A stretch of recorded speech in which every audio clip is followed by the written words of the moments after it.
Hello friends, आज हम different तरीके से इस रेसिपी को बनाने वाले हैं और खाने में बहुत ही स्वादिष्ट लगती है। इस रेसिपी को हम गाजर और बीन्स से बनाएंगे। तो हमने कढ़ाई पर सफिशेंट रिफाइंड ऑयल ले लिया है और 100 ग्राम करीब ये हमारी बीन्स है। बीन्स का आजू बाजू का साइड का जो पोर्शन है डंठल वाला, इसको हम कट कर लेते हैं और जो भी ख़राब रहती है ना बीन्स, वो भी समझ में आती हैं, तो उसको हमने निकाल लिया है। अब इसको हमने लगभग 20 से 25 सेकंड अच्छे से डीप फ्राई कर लिया है। गैस का फ्लेम मीडियम ही रखा है, ज़्यादा तेज़ पे नहीं तो ये ऊपर वाला पोर्शन जल भी सकता है। ये बहुत ही अच्छी रेसिपी बनकर तैयार होगी फ्रेंड्स, खाने में बहुत ही टेस्टी लगती है। इसी तरीके से अब हमने सेकंड बैच को भी इसको भी अच्छे से फ्राई कर लेंगे, आधा आधा। एक बार में तो पूरी बीन्स फ्राई होना पॉसिबल नहीं थी, तो हमने बीन्स को फ्राई कर लिया है। अब एक मीडियम साइज़ आलू को मोटे मोटे स्लाइस में काट लिया था, इसको भी बढ़िया से फ्राई कर लेते हैं गोल्डन कलर आते तक। आलू को डीप फ्राई होने में थोड़ा टाइम लग जाता है, लगभग 1 मिनट। जब तक हमारे आलू फ्राई हो रहे हैं तो 2 हमने गाजर ले लिया है, गाजर को बढ़िया से छील लिया है। इसको हम आधे आधे पार्ट में डिवाइड कर देते हैं। तो जैसे आलू डीप फ्राई कर रहे हैं उसी तरीके से हम इस गाजर को भी फ्राई करेंगे। आधी आधी स्लाइस में इसको काट कर पकाते हैं तो बढ़िया पककर तैयार हो जाएंगे। अब ये देखिए हमारे आलू बढ़िया से गोल्डन कलर आते तक अच्छे से डीप फ्राई हो चुके हैं, तो हम इस आलू को भी निकाल लेते हैं और इसी तरीके से गाजर को भी 1 से 2 मिनट अच्छे फ्राई हो जाने देंगे। गाजर मोटा होता है इसलिए हमने 2-2 पार्ट में इसको डिवाइड कर दिया था। ये हमारे गाजर भी 1 से 2 मिनट में बढ़िया फ्राई हो चुके हैं। ये हमने 100 ग्राम पनीर लिया है, बहुत ही स्पंजी पनीर है, इसे घर पर ही तैयार किया है फ्रेंड्स। यदि आप इसका वीडियो देखना चाहते हैं तो आप मेरे चैनल में जाकर देख सकते हैं। बहुत ही आसानी से घर पर पनीर बनकर तैयार हो जाता है। अब इस पनीर के ऊपर हमने थोड़ा सा स्वादानुसार नमक ऐड कर दिया है, नमक डाला है। ऊपर से चाट मसाला और स्वादानुसार लाल मिर्च पाउडर ऐड करते हुए इसको बढ़िया मिक्स कर लेते हैं। ऐसे मसाले पहले से ऐड करके रख देते हैं तो बढ़िया फ्लेवर आ जाता है उसमें। अब ये हमारी जो वेजिटेबल्स है इसको डीप फ्राई किया था, ये थोड़ी ठंडी हो चुकी हैं, तो इसको हम छोटे छोटे स्लाइस में कट कर लेते हैं। आप आगे देखेंगे बहुत ही डिलीशियस रेसिपी बनकर तैयार होने वाली है। मज़ा ही आ जाएगा फ्रेंड्स, खाने में मुंह में तो पानी ही आ जाएगा कि अभी खाने मिल जाए। तो हमने सारी जो भी वेजिटेबल्स थी उसको चॉप कर लिया है बढ़िया से। उसी तरीके से हम गाजर को भी बढ़िया पतला पतला स्लाइस में कट कर लेते हैं। तो सारी वेजिटेबल्स को हमने कट कर लिया है। अब हम गैस की तरफ चलते हैं। कढ़ाई में 2 टेबल स्पून रिफाइंड ऑयल ले लेते हैं। ऑयल अच्छा गर्म हो जाए तब इस वेजिटेबल्स की बढ़िया सी रेसिपी बनाकर तैयार करेंगे। अब हम इस टिश्यू पेपर को अलग कर देते हैं।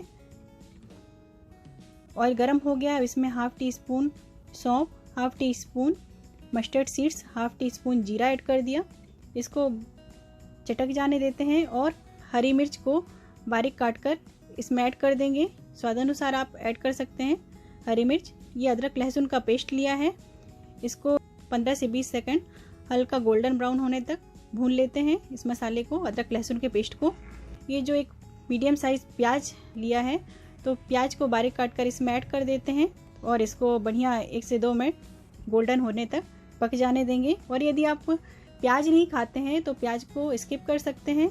विदाउट लहसुन प्याज के बहुत ही अच्छी बनकर तैयार होगी। तो हमारी ये गोल्डन ब्राउन हो चुकी है प्याज। अब एक मीडियम साइज़ टमाटर को इसमें ऐड कर दिया है बारीक काट कर, इसको पक जाने देते हैं। और इसी में स्वादानुसार थोड़ा सा नमक ऐड कर दिया और थोड़े स्पाइसी मसाले जैसे कि 1/2 टीस्पून हल्दी पाउडर, स्वादानुसार लाल मिर्च पाउडर ऐड कर दें आप। 2 टेबल स्पून इसमें धनिया पाउडर ऐड करेंगे। आप इसको और भी स्पाइसी बनाना चाहते हैं तो थोड़ा मसाला आप कम ज़्यादा अपने हिसाब से ऐड कर सकते हैं फ्रेंड्स। अब बढ़िया से इसको पक जाने देते हैं, स्पून की हेल्प से इसको चला दिया। ये खाने में बहुत ही लाजवाब लगने वाली है। अब ये जो वेजिटेबल्स है ना, इसको हम इसमें पूरे जो भी वेजिटेबल्स हैं सारी इसमें ऐड कर दिया। आप चाहें तो इसमें मटर भी ऐड कर सकते हैं। इसे मिक्स कर लेते हैं। फ्रेंड्स, आगे वीडियो में कुछ टिप्स बताने वाली हूँ, तो वीडियो में बने रहें। इसमें स्वादानुसार नमक ऐड कर देंगे, 1/2 टीस्पून गरम मसाला और 1/2 टीस्पून चाट मसाला ऐड कर देते हैं। चाट मसाला ऐड करने से अच्छा फ्लेवर आएगा, थोड़ा सा चटपटा लगता है ये खाने में। और इसमें लगभग आधा गिलास पानी ऐड कर दिया है। आप आवश्यकता अनुसार पानी ऐड कर सकते हैं फ्रेंड्स।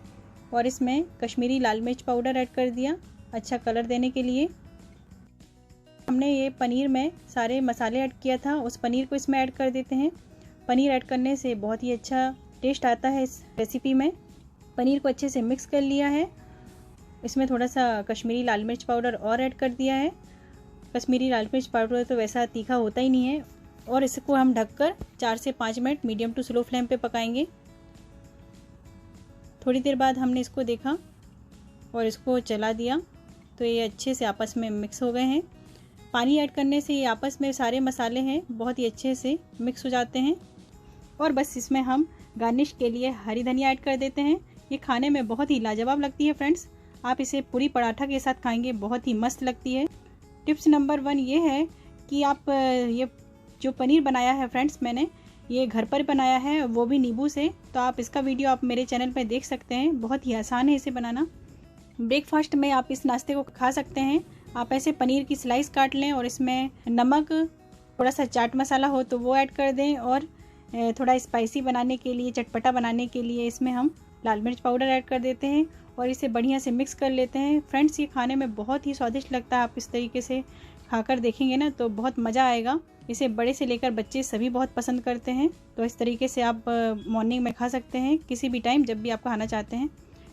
सेकेंड ट्रिक यह है फ्रेंड्स कि जब भी हम ऑयल में बीन्स को डीप फ्राई करेंगे तो बीन्स में कोई भी मॉइस्चर नहीं होना चाहिए। यदि ये हल्की सी भी गीली होंगी तो ऑयल के छींटे हमारे ऊपर आने का डर हो सकता है।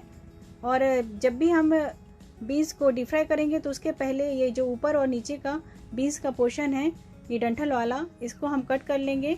ऐसे में अंदर से एयर नहीं बनेगी और हमारे ऊपर ऑयल के छींटे नहीं आएंगे। तो और ऐसे में हम काट कर देख लेते हैं तो जो ख़राब बीन्स है उसका भी पता चल जाएगा। इस तरीके से आप इस रेसिपी को बनाएंगे ना तो एक अलग ही टेस्ट आएगा। आपको सच में ये खाने में बहुत ही मज़ेदार लगेगी। ऐसे डीप फ्राई करके बनाएंगे, आप सोचेंगे कि नॉर्मल इसको कट करके बना लेंगे तो वही टेस्ट आएगा, बट उसका टेस्ट अलग होगा और इसका टेस्ट अलग होगा। तो फ्रेंड्स रियली इस रेसिपी को आप ज़रूर ट्राई करें। बहुत ही मज़ेदार रेसिपी बनकर तैयार होती है, बहुत ही मज़ा आता है खाने में। और फ्रेंड्स यदि आपको मेरा ये वीडियो अच्छा लगा हो तो प्लीज़ ज़्यादा से ज़्यादा लोगों के पास शेयर करें और इसे प्लीज़ लाइक करना ना भूलें। आप लाइक करते हैं तो मुझे मोटिवेशन मिलता है और अच्छे वीडियो लाने का मन करता है। Okay friends, take care, bye bye.